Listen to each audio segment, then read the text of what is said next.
Welcome viewers, স্বাগত জানাচ্ছি আপনাদের হব মুভিজের আরও একটি নতুন ভিডিওতে। মুক্তি পেল ধুরন্ধর মুভির ট্রেলার এবং এই ভিডিওটিতে আমি শেয়ার করব ট্রেলারের যাবতীয় খুঁটিনাটি। তো চলুন আর দেরি না করে শুরু করা যাক। ট্রেলারের শুরুতেই ক্লিয়ার করা হয় যে সিনেমাটি হতে চলেছে ভারত পাকিস্তানের রাজনৈতিক ইস্যু নিয়ে। সেখানে অর্জুন রামপালের চরিত্র ছিল মেজর ইকবাল, যিনি একজন আইএসআই সদস্য এবং যার কথায় স্পষ্ট বোঝা যাচ্ছে প্রতিপক্ষের সাথে তার পার্সোনাল খুব রয়েছে। তারপর আসেন আর মাধবন, যিনি ভারতীয় গোয়েন্দা সংস্থার এজেন্ট, যার ডায়লগটা ছিল we must infiltrate the very core of terrorism in Pakistan. এ থেকে ক্লিয়ার হয় মুভিতে টেরোরিজম অফ পাকিস্তান নিয়ে কিছু একটা থাকবে। এই কথাগুলো দিয়েই বোঝা যায় যে মুভিটি অ্যাকশন নয়, এখানে কোল্ড ওয়ার, পলিটিক্যাল ইস্যুস এবং কিছু স্যাক্রিফাইসেরও সিন থাকবে এবং সবগুলো মিক্সেই এই মুভিটি তৈরি। কাস্টের দিক থেকেও ধুরন্ধর 10 on 10 এবং পরিসরটাও বেশ বড়।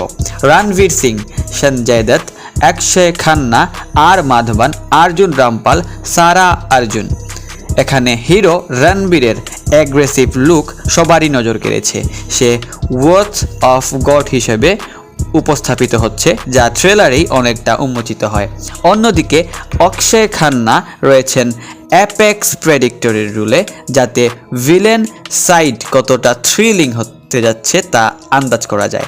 এছাড়াও সঞ্জয় দত্তের চরিত্র চৌধুরী আসলামকে দ্য জিন বলা হয়েছে, যা আরও গভীর রহস্যের ইঙ্গিত।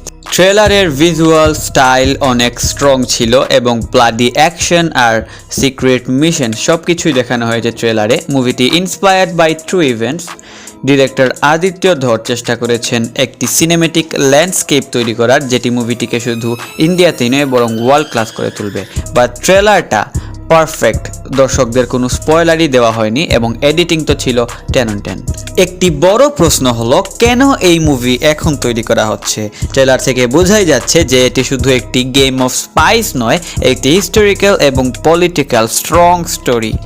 মুভিতে হয়তো থাকবে কিভাবে আইএসআই ও র এজেন্টরা নিজের পরিচয় গোপন রেখে অভিযান চালায়। এগুলো কিন্তু ভারতীয় সিনেমায় নতুন নয়। ইতিমধ্যে রিভিল হয়ে গেছে যে মুভিটি হবে 3 ঘন্টার দীর্ঘ একটি মুভি। এ থেকেই বোঝা যায় যে মুভিটির গল্প কতটা কমপ্লিকেটেড হতে চলেছে। মুভিটি মুক্তি পেতে যাচ্ছে এই বছরের শেষ মাস 5 ডিসেম্বর 2025-এ। তো এই ছিল আমাদের আজকের ভিডিও। এরকমই সব ওয়ার্ল্ড ক্লাস মুভি রেকমেন্ডেশন পেতে অবশ্যই হব মুভিজ চ্যানেলটি সাবস্ক্রাইব করে রাখুন। ধন্যবাদ।